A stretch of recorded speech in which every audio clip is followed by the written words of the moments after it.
Hello students, आज फिर से लॉकडाउन में दूसरे दिन मैं स्वागत करता हूँ अपने यूट्यूब चैनल पर, अपने स्कूल के इस यूट्यूब चैनल पर। कल जैसा आपने ट्रिग्नोमेट्री क्लास 10th का स्टार्ट किया था और कुछ कॉन्सेप्ट देने के बाद मैंने आप लोगों को लास्ट में होमवर्क के रूप में कुछ क्वेश्चंस दिए थे। आज पहले उस क्वेश्चंस को कर लेते हैं जल्दी जल्दी, फिर हम लोग नया कुछ कॉन्सेप्ट सीखेंगे और फिर नया कुछ क्वेश्चंस करेंगे। तो थोड़ा सा क्वेश्चंस को मैं देख लेता हूँ कि कल मैंने क्या क्या क्वेश्चंस आपको दिए थे। ये क्वेश्चन था कि if cos theta equal to 0.6 so that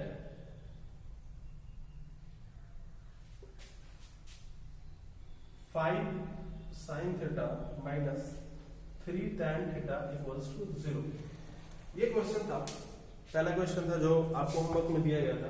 ये बहुत आसान सा क्वेश्चन है, ये कुछ नहीं है। बस जब मैंने कल ही आपको बताया था कि ट्रिग्नोमेट्री का 90% जो कॉन्सेप्ट है वो राइट एंगल ट्रायंगल पे है, और ये क्या है कि हमको ट्रिग्नोमेट्रिक रेशियो से रिलेटेड है, तो ये राइट एंगल ट्रायंगल से ही रिलेटेड है। तो एक पहले छोटा सा राइट एंगल ट्रायंगल बना लेते हैं। ठीक, अब हमको गिवन क्या है, हमारे पास गिवन है कि cos थीटा इक्वल टू 0.6, ये पॉइंट में, इसको हम फ्रैक्शन में चेंज कर सकते हैं। हिंदी में क्या है तो भिन्न में चेंज कर सकते हैं। करने के लिए क्या करते हैं, इसके नीचे बटा में एक है, गुना ऊपर 10 से करते हैं, नीचे भी 10 से करते हैं, तो ये 6/10 हो जाएगा और इसको 5, ये 3/5 हो गया cos थीटा। और कल आपको बताया था मैंने, अगर इसको थीटा ले लेते हैं, ठीक है, तो ये अपोजिट हुआ है ना, ये एडजेसेंट हुआ और ये हाइपोटेन्यूस हुआ। तो कल आपको बताया गया था कि cos थीटा क्या होता है। तो cos थीटा होता है एडजेसेंट साइड्स बाय हाइपोटेन्यूस। ठीक, तो हमको क्या है कि एडजेसेंट का वैल्यू पता चल गया, हाइपोटेन्यूस का वैल्यू पता चल गया।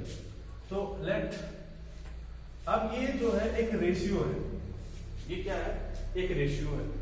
तो इसमें क्या होगा कि जैसे कॉमन निकला, कॉमन कुछ निकला हुआ होगा तो हम k ले लेते हैं। Let adjacent equals to 3k and hypotenuse equals to 5k। ठीक है, फिर इसमें हम लोग अपना पाइथागोरस थ्योरम लगाएंगे। पाइथागोरस थ्योरम निकालेंगे तो हमको क्या निकालना है भाई, अपोजिट साइड निकालना है ना। तो अपोजिट इक्वल्स टू होगा रूट अंडर हाइपोटेनियस का स्क्वायर माइनस एडजेसेंट का स्क्वायर। तो ये अपोजिट हमको पता नहीं है, फिर ये हाइपोटेनियस हमको पता है कि 5k है, होल स्क्वायर माइनस 3k का होल स्क्वायर। इसको करेंगे तो ये हो जाएगा 25k square minus 9k square equals to, ये रूट अंडर 16k स्क्वायर बाहर आएगा, ये 4k। इससे हमको अपोजिट का क्या पता चल गया, ये 4k हमको पता चल गया। ठीक है, अब क्या है कि ये हमको अपोजिट जब पता चल गया है, इससे हम सारा रेशियो लिख सकते हैं। लेकिन हमको क्या करना है कि रेशियो लिखना नहीं है, यहाँ पे हमको क्वेश्चन क्या करना है कि शो करना है। एलएचएस में वैल्यू दिया और इसका 0 वैल्यू शो करना है, तो हम शो करते हैं। तो नाउ अगर हम एलएचएस के साइड से लेके चले, 5 sin theta minus 3 tan theta, LHS है। अब ये 5 sin थीटा है, यानी कि 5 sin थीटा इसमें मल्टीप्लाइड है, तो मल्टीप्लाई का साइन। साइन क्या होता है भाई, तो साइन कल ही हमने पढ़ा था कि sin थीटा इक्वल्स टू होता है अपोजिट बाय हाइपोटेन्यूस। ठीक है, तो ये अपोजिट है 4k और हाइपोटेन्यूस हमको पता ही है कि ये 5k है, तो 4k बटा 5k माइनस 3 tan थीटा क्या है, तो tan थीटा के बारे में हमने पढ़ा था कि ये होता है अपोजिट बाय एडजेसेंट। ठीक है, तो अपोजिट 4k है और एडजेसेंट 3k है, तो 4k बाय 3। ठीक, अब क्या होगा, ये k से k कैंसिल, ये k से ये k कैंसिल। ठीक, अब इसको हम थोड़ा सा यहाँ पे देखने की कोशिश करते हैं। ये इक्वल्स टू 5 4 जब ये 5 से 5 कैंसिल हो गया है ना, और ये 3 से 3 कैंसिल हो गया। ठीक, तो बच गया क्या, 4 माइनस 4 इक्वल्स टू 0, और ये क्या है हमारा आरएचएस। इस तरह से हमारा ये प्रूव हो गया। बहुत इजी क्वेश्चन था, है ना, बहुत बेसिक सा क्वेश्चन था, बस इसको डेसिमल में दिया था और ये आसानी से प्रूव हो गया। आप लोग इसको लिख ले और फिर मैं नेक्स्ट क्वेश्चन पे आ जाता हूँ, नेक्स्ट क्वेश्चन बताता हूँ। अगर वीडियो आपको फास्ट है तो आप उसको स्लो मोशन में भी देख सकते हैं या बार बार देखें, जितना ज्यादा देखेंगे उतना फायदा करेगा आपको। ठीक है, तो ये नेक्स्ट क्वेश्चन है triangle ABC, angle B equals to 90 degree, AB equals to 24 centimeter and BC equals to 7 centimeter। तो पहला क्वेश्चन फाइंड करने के लिए कह रहा था साइन ए, दूसरा था कॉस ए, तीसरा था साइन सी और चौथा था कॉस सी, है ना। बहुत सारे बच्चों ने इस क्वेश्चन को आसानी से बना लिया होगा, कुछ बच्चों को दिक्कत आई होगी, तो हम देखते हैं जरा इस क्वेश्चन में क्या हो, है ना। फिर हमको क्या है कि ये एंगल दिया हुआ है 90 डिग्री, तो राइट एंगल ट्रायंगल, एक पहले ट्रायंगल बना लेते हैं। इसका सॉल्यूशन लिखने के लिए हम क्या करते हैं कि हम ट्रायंगल बना लेते हैं कि ट्रायंगल ये बी है, इसको ए ले लेते हैं, इसको सी ले लेते हैं, ठीक। अब हमारे पास ए बी कितना है 24 दिया हुआ है और बी सी कितना दिया हुआ है 7 दिया हुआ है, ठीक। अब हमारे पास आप ध्यान से देखो, साइन के साथ क्या है पहला वाला एंगल ए है, कॉस के साथ क्या है पहला वाला एंगल ए है, यानी इस एंगल के अकॉर्डिंग चलना है। तो इस एंगल के अकॉर्डिंग अपोजिट कौन सा होगा, ये होगा, ठीक है।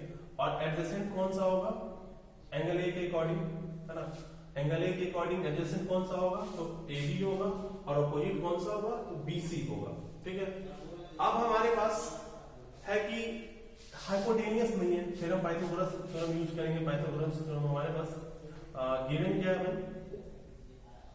Angle B equals to 90 degree, AB equals to 24 centimetre और BC equals to 7 सेंटीमीटर, ठीक है। तो AC निकालने के लिए क्या करेंगे कि root under AB square plus BC square, ठीक है। क्योंकि हमको अपोजिट और एडजेसेंट दिया हुआ है, तो पाइथागोरस थ्योरम क्या कहता है कि AC का square equal to AB square plus BC का स्क्वायर। अगर AC करेंगे तो रूट लग जाएगा इधर AB square plus BC square, ठीक है। वैल्यू पुट करते हैं जरा इसमें हम लोग, ये 24 का स्क्वायर प्लस 7 का स्क्वायर। बच्चों एक बात याद रखो, अगर आपको अपना कैलकुलेशन को फास्ट करना है, अगर आप चाहते हो कि एग्जाम में बहुत जल्दी कैलकुलेशन कर ले, तो आपको मिनिमम 50 तक का स्क्वायर याद होना चाहिए। अगर आपको 50 तक का स्क्वायर याद है तो आप कैलकुलेशन जल्दी कर लोगे, नहीं याद है तो आपको उस समय गुना करना पड़ जाएगा, ठीक है। तो इसको हम लोग देखते हैं जरा। अब ये बराबर क्या होगा, हमको तो याद ही है 576 प्लस 49, और इसको मल्टीप्लाई करेंगे तो 625, और ये 625 स्क्वायर किसका होता है 25 का। तो ये AC इक्वल्स टू कितना निकला 25, ठीक है। वैल्यू आ गया हमको AC इक्वल्स टू ये हमारा 25 सेंटीमीटर, ठीक है, 25 सेंटीमीटर। अब ये क्या है, एक्चुअली हमने यहाँ पे K इसलिए नहीं लिया, अभी पिछले कुछ क्वेश्चंस में मैं K ले रहा था, इसमें K नहीं लिया। आप लोगों को लगता होगा सर इसमें क्यों K नहीं लिए, तो पिछले क्वेश्चन में हमको रेशियो दिया हुआ होता था, इसमें एग्जैक्ट वैल्यू दिया हुआ है हमको, वैल्यू रेशियो के रूप में नहीं दिया है। ये वैल्यू ही है AB का 24, ये 24 से ज्यादा नहीं होगा, ये BC का 7 है, ये एकदम वैल्यू ही है, इसलिए मैंने यहाँ पे K नहीं लिया। तो हमको ये पता चल गया। अब हमको क्या करना है कि साइन ए हमने किसके अकॉर्डिंग चला है, A के अकॉर्डिंग चला है। तो यहाँ से सिंपल सा बात है कि साइन ए इक्वल्स टू क्या होगा, पहला क्वेश्चन जो है साइन ए क्या होगा, इसके लिए परपेंडिकुलर यानी कि अपोजिट, ये है 7 अपोजिट बटा यानी कि साइन ए अपोजिट कौन सा है BC, और BC बटा AC यानी कि 7/25, ठीक है। पहला आंसर ये हो गया। दूसरा है कॉस ए, कॉस ए का वैल्यू हो जाएगा भाई एडजेसेंट कौन सा भाई 24 यानी कि AB बटा AC यानी कि 24/25। कुछ अगर कॉमन हो तो काट सकते नहीं। अब यहाँ पे ये तीसरा क्वेश्चन को आप ध्यान से देखिएगा, साइन सी, इसमें बच्चे फंस जाते हैं। अभी हमारा यहाँ A की बात कर रहा था एंगल, और यहाँ C की बात कर रहा है, ये C की बात कर रहा है बच्चों, ये C एंगल की बात कर रहा है। अगर C एंगल की बात कर रहा है तो हमारे लिए इस एंगल के लिए एडजेसेंट कौन हुआ, ये सेम एडजेसेंट हुआ, और अपोजिट कौन हुआ भाई, ये हुआ। तो अब हमको साइन C कह रहा है, तो हम अपोजिट, साइन सी क्या होता है, अपोजिट, साइन क्या होता है अपोजिट बटा हाइपोटेन्यूज। अपोजिट क्या लेंगे भाई AB बटा, फिर हमारे लिए क्या होगा AC यानी कि 24/25। उसी तरह से चौथा क्वेश्चन है cos C। cos C क्या होगा भाई, फिर cos C के लिए एडजेसेंट ये होगा, C एंगल के लिए एडजेसेंट BC साइड है, इस C के लिए, A के लिए ये है, तो BC और बटा AC यानी कि 7/24। तो आपने देखा कि एंगल बदलने से कैसे कैसे वैल्यू एडजेसेंट चेंज हो रहा है और परपेंडिकुलर चेंज हो रहा है, मतलब अपोजिट चेंज हो रहा है, जिसके कारण क्या हो रहा है कि हमारा वैल्यू चेंज हो जा रहा है। तो ये तरह से सेकंड क्वेश्चन था, ये चारों क्वेश्चंस के आंसर यहाँ पे लिखे हुए हैं। आप इसको वीडियो को पॉज करके लिख सकते हैं। फिर हम नेक्स्ट क्वेश्चन पे चलते हैं। ये तीसरा क्वेश्चन जो मैंने दिया था और वो कल बोला था कि बहुत ये अच्छे लेवल का क्वेश्चन है, इसमें सिर्फ ट्रिग्नोमेट्री ही नहीं है, इसमें थोड़ा सा शॉर्ट्स और इंडिसेस का भी है ना। और मैंने कहा था कि एक क्वेश्चन था, क्या था क्वेश्चन, 3/4 दिए थे। अच्छा वो मिस्टेक हो गया था, एक्चुअली हमको 3/5 देना चाहिए था। ठीक है कोई बात नहीं, 3/4 लेकर ही कर लेते हैं। क्वेश्चन है कि sin थीटा इक्वल्स टू था रूट अंडर 3/4, फिर एक रूट लगा हुआ था 3/4, फिर एक रूट था 3/4 और ऐसा ही चल रहा था और कहां तक था, इनफाइनाइट तक। और फाइंड क्या करना था, all trigonometric ratio, sine cos tan, sine तो दिया ही हुआ है, कॉस टैन सबका वैल्यू निकालना। ठीक है, तो ये क्या है कि ये क्वेश्चन बहुत टफ क्वेश्चन में आता है ना, लेकिन ये क्वेश्चन भी बहुत बेसिक सा क्वेश्चन है। अगर आपने शॉर्ट्स एंड इंडिसेस चैप्टर को अच्छे ढंग से पढ़ा होगा तो ये क्वेश्चन आप आसानी से बना सकते हैं, है ना।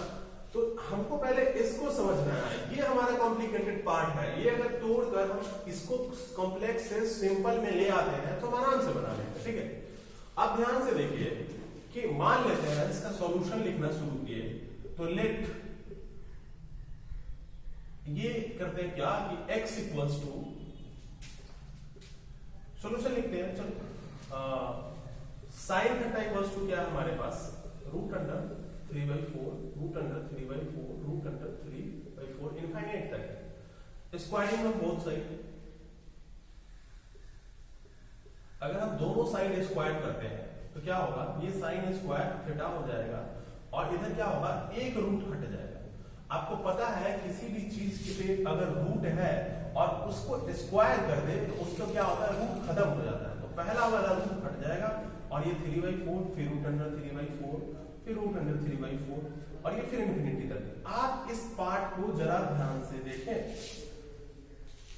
ये वाला जो मैं रेड से यहाँ पे क्रॉस कर रहा, क्या ये यही पार्ट नहीं है हर बार ये, अब इसमें 2 की जगह पे 3 भी लिख सकते थे, कोई दिक्कत नहीं था क्योंकि ये इनफाइनाइट तक है। तो यही चीज जो सेम है तो इसके बदले में हम क्या लिख सकते हैं, इसका वैल्यू क्या है, साइन थीटा, बहुत अच्छी बात है।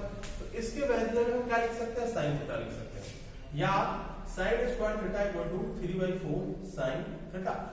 यही तो साइन थीटा है, तो साइन थीटा लिख दी। अब ध्यान से आप जरा देखो, इस साइन थीटा को इधर ले आएंगे तो साइन स्क्वायर थीटा यानी कि साइन थीटा गुना साइन थीटा और बटा में ही साइन थीटा हो जाएगा, तो इधर मल्टीप्लाई था और ये 3/4 है, एक साइन थीटा से साइन थीटा कट गया। और इससे हमको क्या पता चलता है कि साइन थीटा का वैल्यू 3/4 है। अब साइन थीटा का हमको वैल्यू पता चल गया और ये रेशियो में पता चला है, तो हम क्या कर सकते हैं कि साइन क्या होता है भाई, तो साइन लेट हम लोग ले लेते हैं, यहाँ पे साइन होता है अपोजिट बटा हाइपोटेन्यूज, सब लोग याद रखेंगे। तो late opposite equals to 3k और हाइपोटेनियस इक्वल्स टू 4k। अब यहाँ क्यों लिया हमने, k क्यों लगाया, क्योंकि ये रेशियो में दिया। रेशियो का मतलब क्या होता है कि कुछ ना कुछ उसमें से कॉमन बाहर निकला हुआ है और वो क्या कॉमन था, तो k, तो दोनों में k गुना हो जाएगा। ठीक है, अब हमको वैल्यू क्या निकालना, एडजेसेंट का, रूट अंडर हाइपोटेनियस का square minus opposite square equals to क्या हो जाएगा भाई, 4k का होल स्क्वायर माइनस 3k का स्क्वायर, यानी कि 16k square minus 9k square equal to root under 7k square, या बाहर निकल के रूट अंडर 7 हो जाएगा और k स्क्वायर है तो k बाहर हो जाएगा। अब हमको वैल्यू हर एक ट्रिग्नोमेट्रिक रेशियो का, साइन थीटा का वैल्यू तो हमको पता है ना।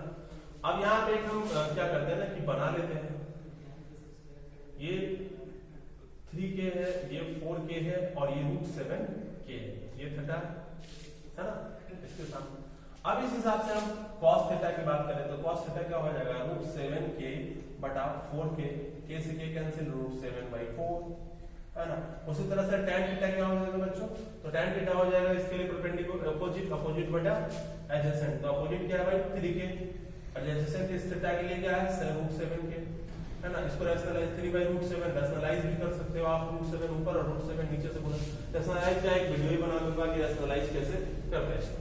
फिर इसके बाद हम कोसाइन कॉस टैन हो गया, उसके बाद हम कॉट थीटा का निकाल सकते हैं, कॉट इसका उल्टा हो जाएगा, √7k बटा 3k, से k कैंसिल, √7/3। और जो रेशियोज बचे हैं मैं इधर बना देता हूँ। उसके बाद बचा है सेक थीटा। सेक थीटा क्या होता है भाई? सेक थीटा हो जाता है हाइपोटेनियस बटा एडजेसेंट, हाइपोटेनियस बटा एडजेसेंट। तो हाइपोटेनियस कितना है भाई? 4k, और ये √7k, k से कैंसिल 4/√7, है ना। इसको भी आप रैशनलाइज कर सकते हो। और लास्ट वाला जो कोजेक थीटा है, कोजेक थीटा क्या होता है भाई? हाइपोटेनियस बटा अपोजिट। तो ये तो साइन का ये 4/3। तो इस तरह से निकाल सकते हो। आपका जो मेन पार्ट था इसको समझना था। हमने क्या किया है, इसको स्क्वायरिंग बोथ साइड कर दिया। स्क्वायर करने से क्या होगा? ये बाहर आ गया वैल्यू, और इधर स्क्वायर साइन स्क्वायर थीटा हो गया, और एक रूट हट गया। फिर जो वैल्यू आया है वही वैल्यू है। आप जितना बार स्क्वायर कर लो, 2 बार कर लो, 3 बार कर लो, 4 बार कर लो, कितना बार भी स्क्वायर करोगे, लास्ट में जो वैल्यू बचेगा वो पूरा इनफाइनाइट तक है, इनफाइनाइट तक ही बचेगा। यानी कि सेम वैल्यू यही बचेगा स्क्वायर करने के बाद भी। तो इसका वैल्यू sin थीटा, इसलिए इसकी जगह पे हम क्या लिखेंगे? sin theta. sin थीटा का sin थीटा का वैल्यू आता है, और ये इस तरह से क्वेश्चन बन गया। ये बहुत इंपॉर्टेंट क्वेश्चन था, ठीक है। तो आप लोग इसको वीडियो पॉज करके लिख लें, फिर हम लोग नेक्स्ट कॉन्सेप्ट पे बढ़ते हैं।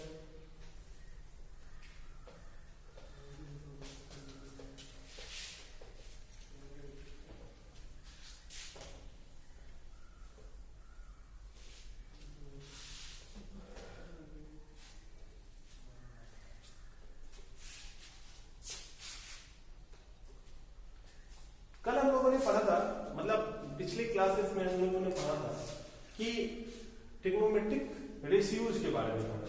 ये ट्रिग्नोमेट्रिक रेशियोज क्या क्या होते हैं? तो हमने एक ट्रायंगल बनाया था, राइट एंगल ट्रायंगल, और फिर ट्रिग्नोमेट्रिक रेशियोज के बारे में पढ़ा था कि ये थीटा है तो अपना एक ट्रिग्नोमेट्रिक रेशियोज बनता है।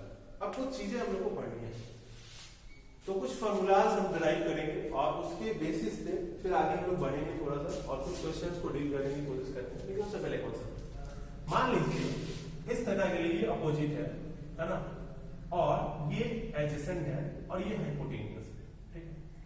इसमें अगर हम एक लाइन खींच के और एक ट्रायंगल बना तो फिर इसके लिए अपोजिट यही होगा और एडजेसेंट यही होगा, ठीक है। और इसको अपोजिट 1 मान लो, इसको 2 मान लो, एडजेसेंट 1 और एडजेसेंट 2, हाइपोटेनियस भी 1 और ये 2, और ये बड़ा वाला हाइपोटेनियस 1 मान लो, ठीक है। थीटा तो वही है, चेंज क्या हुआ है? चेंज क्या हुआ है? तो चेंज साइड्स के वैल्यू चेंज हुए, भुजाओं का मान बदला है, लेकिन हमारा एंगल नहीं बदला। अब देखना है कि क्या जो पहले साइन थीटा हुआ करता था, ठीक है, मान लेते कि ये A है, ये B है, ये C है, ये L है, ये M है, तो साइन थीटा क्या होता था? अपोजिट, यानी कि AB बटा हाइपोटेनियस यानी AC, ठीक है। अगर इस ट्रायंगल की बात करें, इन ट्रायंगल ABC, और इन ट्रायंगल LMC में देखा जाए तो साइन थीटा क्या है?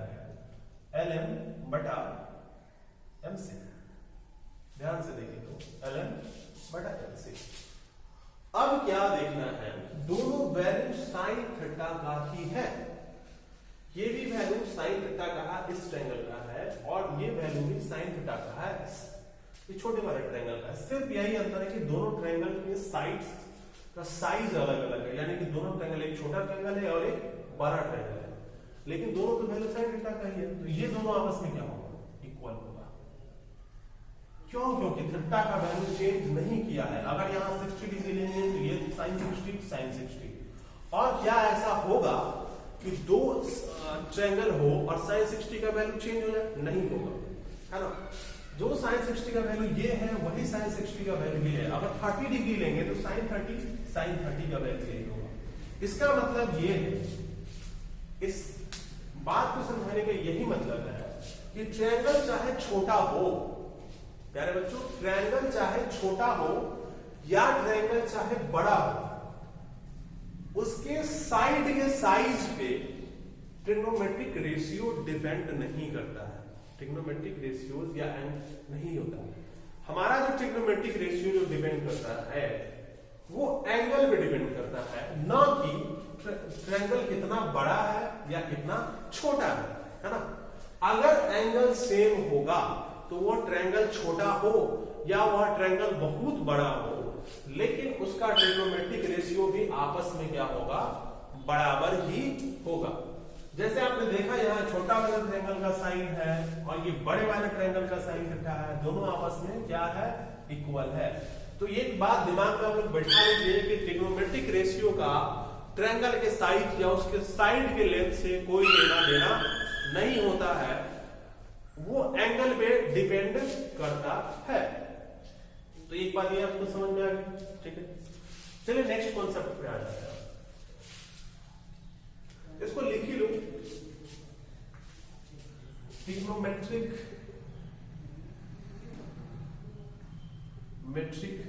ratios do not depend on length of sides of triangle. It depends on only ये क्या होता है, trigonometric ratios do not depend upon length of side of triangle, it depends only on, क्या होता है, ये सिर्फ एंगल पे डिपेंड करता है। इस बात को आप लोग ध्यान रखिएगा, एंगल चेंज करेगा तभी रेशियो चेंज करेगा, एंगल चेंज नहीं करेगा मेरे प्यारे बच्चों, रेशियो कभी नहीं चेंज करेगा, ठीक है। कभी कभी डायरेक्ट क्वेश्चन देता है, एक बड़ा ट्रायंगल बना देता है, उसमें एंगल वही रखता है और रेशियो दे देता है, फिर एक छोटा ट्रायंगल बनाता है, एंगल वही रखता है और उसका रेशियो पूछ देता है। बच्चा पूरा एकदम पागल हुए रहते हैं, सॉल्व करने में लगे रहते हैं, है ना। तो रेशियो हमेशा सेम होगा। अगर आप ध्यान से देखो, जैसे हम एग्जांपल के तौर पे एक ये बड़ा ट्रायंगल हमने बनाया है और ये 60 डिग्री है, और एक छोटा ट्रायंगल बनाया है और यहाँ ये भी 60 डिग्री है। इस ट्रायंगल का सारा ट्रिग्नोमेट्रिक रेशियो, इस ट्रायंगल के सारे, इसका साइन इसके साइन के, इसका कॉस इसके कॉस के, इसका टैन इसके टैन के, सबके करो। अगर दे देता है कि साइन थीटा 3/5, इसका पूछ ले, इसके लिए पूछ ले, अगर मान लेते हैं यहाँ पे एंगल ए बी सी है और यहाँ पे पी क्यू आर दे दे और ये कहते हैं कि साइन सी 3/4 है और साइन आर पूछ ले, तो साइन आर क्या होगा, साइन आर। अब एक बात समझ लो बच्चों, ये जो एंगल 60 है वही सी है, या सी है वही 60 है, आर है वही 60 है या 60 है आर, साइन आर पूछ लेगा क्या होगा। तो बच्चे कंफ्यूज हो जाते हैं। क्वेश्चन यही दे दे कि ये क्वेश्चन है कि ये ट्रायंगल में साइन सी 3/5 है, एंगल का भी जिक्र ना करे और इसमें साइन आर पूछ ले, ये भी 60 डिग्री है, सेम एंगल आंसर होगा इसका 3/5। क्यों? क्योंकि दोनों का एंगल सेम है और एंगल जब भी सेम रहेगा तो ट्रिग्नोमेट्रिक रेशियो चेंज नहीं करेगा। वो ट्रायंगल आप पूरा 8 की तरह बना ले और एक छोटा सा ट्रायंगल ले ले तब भी, और या जो किसी भी तरह का ट्रायंगल है, ठीक है। तो यहां तक आप लोगों को बात समझ में आ गई होगी, फिर आगे बढ़ते हैं।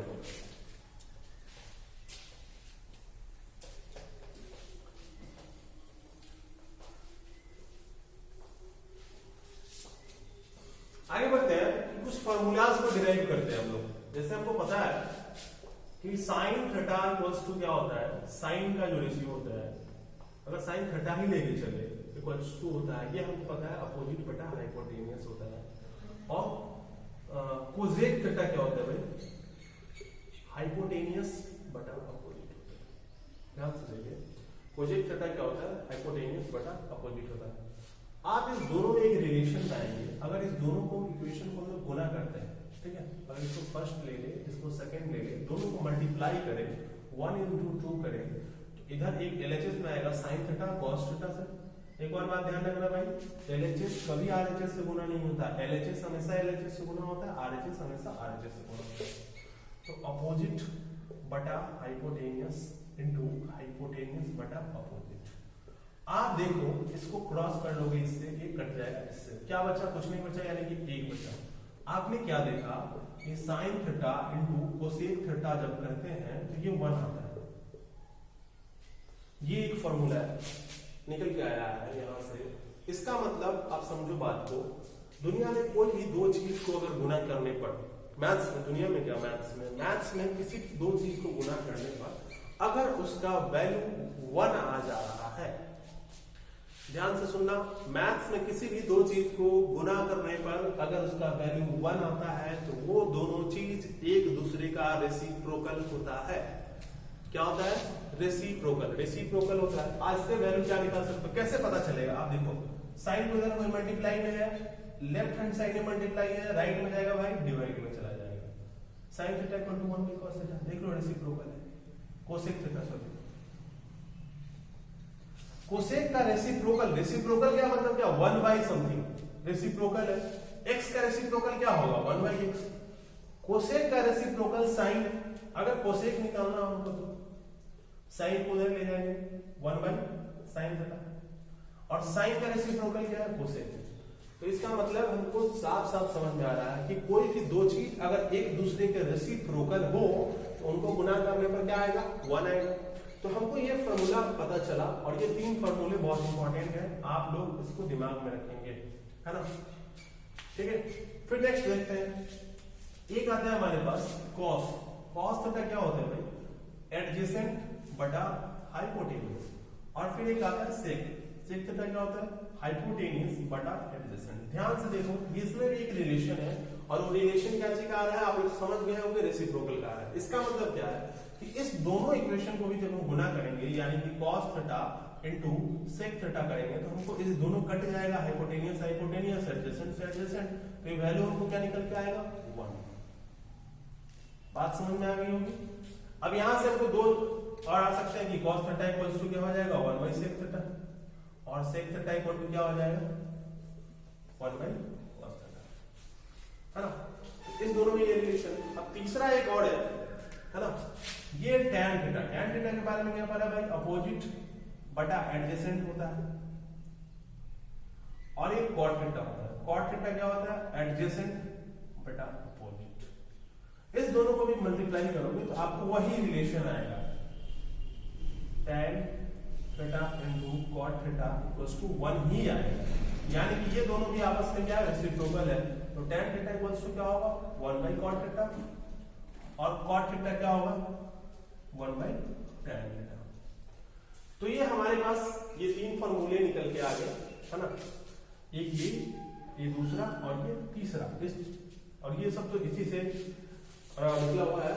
तो ये मेन 3 हमारे फॉर्मूले हैं। और ये कैसे निकला है, तो हमने क्या किया है कि रेसिप्रोकल्स को मल्टीप्लाई किया, और मल्टीप्लाई करने पे हमको वैल्यू 1 आया है। तो आप इसको लिखें ये फॉर्मूला। फिर कुछ 1-2 फॉर्मूले करने के बाद हम फिर कुछ क्वेश्चंस करेंगे। उसके बाद बच्चों साइन थीटा इक्वल्स टू होता है, अभी आपने पढ़ा था कि अपोजिट बटा हाइपोटेन्यूज होता है, और cos थीटा इक्वल्स टू क्या देखा था आपने, ये एडजेसेंट बटा हाइपोटेन्यूज होता है, ठीक है। एक काम करते हैं, ये इसको इक्वेशन फर्स्ट लेते हैं और इसको इक्वेशन सेकंड लेते हैं, है ना। डिवाइडिंग इक्वेशन 1 बाई 2, है ना। आप अंग्रेजी में इसको लिखोगे डिवाइडिंग इक्वेशन 1 बाई 2, या हिंदी वाले लिखेंगे इक्वेशन समीकरण 1 को समीकरण 2 से भाग देने पर। अगर हम भाग करेंगे तो फिर भाई LHS को LHS से, RHS को RHS से, साइन थीटा और बटा में क्या आएगा भाई cos थीटा इक्वल्स टू, यहां देखो क्या आएगा अपोजिट बटा हाइपोटेन्यूज। भाग कर रहे हैं, भाग का चिन्ह लगा लेंगे भाई, एडजेसेंट बटा हाइपोटेन्यूज। ध्यान से देखिए, बचपन से हम लोग सीखते आए हैं, बचपन मतलब 600-700 सालों से कि अगर भाग के चिन्ह अगर फ्रैक्शन में डिवाइड है, यानी कि बट्टा में डिवाइड है, तो उसको तो वैसे बात नहीं करते भाई, इसको गुना के चिन्ह बदलते हैं और बाद वाले को पलट देते हैं, है ना। तो कुछ नहीं करना, ये साइन थीटा बटा cos theta equals to opposite बटा हाइपोटेनियस, मल्टीप्लाई करेंगे, ऊपर करेंगे हाइपोटेनियस, नीचे करेंगे एडजेसेंट।